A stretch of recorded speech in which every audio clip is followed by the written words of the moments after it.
10h à Abidjan, bienvenue dans le flash d'information. Madame, monsieur, bonjour. Il se tient ce matin au palais de la présidence un conseil des ministres, un conseil en présence du chef de l'État, le président Alassane Ouattara. Les décisions de cette réunion des membres du gouvernement vous seront proposées dans nos éditions prochaines. Sénatorial 2023. Troisième jour de campagne pour les candidats. Plus que quelques heures seulement donc pour convaincre. La campagne s'achève demain jeudi sur le coup de minuit. Le scrutin est prévu pour se tenir le samedi 16 septembre prochain.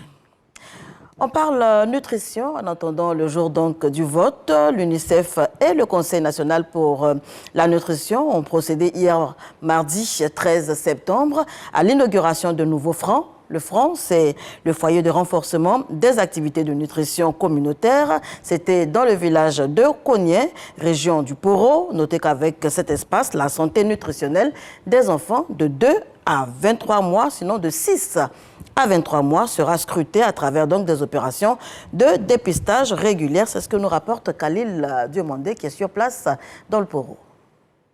Pour chaque enfant, une bonne nutrition.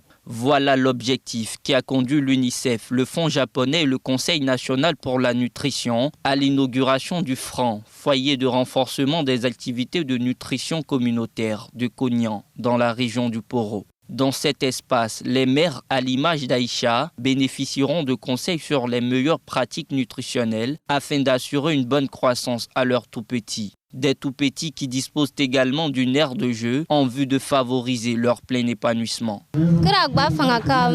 La bouillie permet à l'enfant d'être toujours en bonne santé, en pleine forme. L'espace aussi, ça permet à l'enfant de s'épanouir.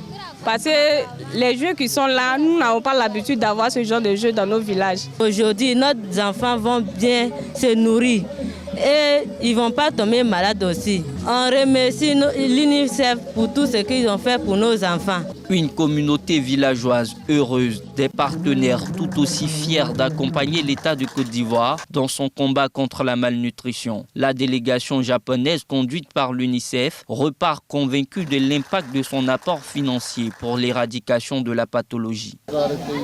Je repars de ce village très satisfait et je vais faire ce rapport à la coopérative au Japon pour qu'eux aussi, tout le monde, eux tous comprennent que la contribution que nous avons apportée à ce projet a abouti et aller jusqu'à son thème. Le sourire sur les visages des enfants, le sourire aussi sur le visage des parents, c'était vraiment magnifique et ça nous encourage à poursuivre notre engagement auprès des populations de Côte d'Ivoire pour que chaque enfant bénéficie d'une bonne nutrition. Vraiment, je voudrais remercier les partenaires. Si vraiment cette dynamique n'est pas stoppée, qu'elle continue, je suis convaincu que d'ici 2030, comme le souhaite, on va éradiquer complètement la malnutrition dans notre pays. Après l'ouverture du Franc de Cogné, le Conseil national pour la nutrition et l'UNICEF ont mis le cap sur Taléré, à une vingtaine de kilomètres. Grâce à la mise en place du Franc, le village ne compte plus d'enfants malnutris. Des acquis que la communauté villageoise entend préserver, c'est à juste titre qu'elle plaide pour la construction d'un centre de santé dans la localité. Actualité hors de chez nous à présent, plus de 2900 morts, plus de 2900 morts et plus de 5500 blessés. Le bilan ne cesse de s'alourdir au Maroc après le séisme qui a secoué le pays vendredi dernier. 2900 morts à noter et les secours continuent de s'organiser dans les zones les plus reculées. Eh bien, l'aide tarde à arriver. Très attendu dans son pays, le roi Mohamed VI est arrivé finalement hier mardi après un séjour en France où il était au moment même du séisme. Le roi Mohamed VI qui était hier au chevet des victimes au CHU de Marrakech. La Libye également secouée, la Libye où le secours commence à arriver, notamment dans la ville de Derna.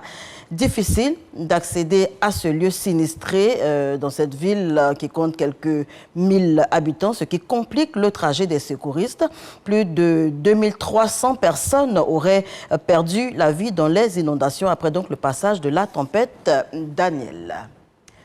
On termine avec cette information. Japon, vaste remaniement ministériel. Le Premier ministre japonais Fumio Kishida a procédé ce mercredi à un remaniement avec donc des changements notamment aux affaires étrangères et à la défense. Également une augmentation sensible du nombre des femmes dans son gouvernement au pouvoir donc depuis octobre 2021. Voilà, c'est ici qu'on s'arrête pour ce point de l'information. On se retrouve à 13h pour le journal.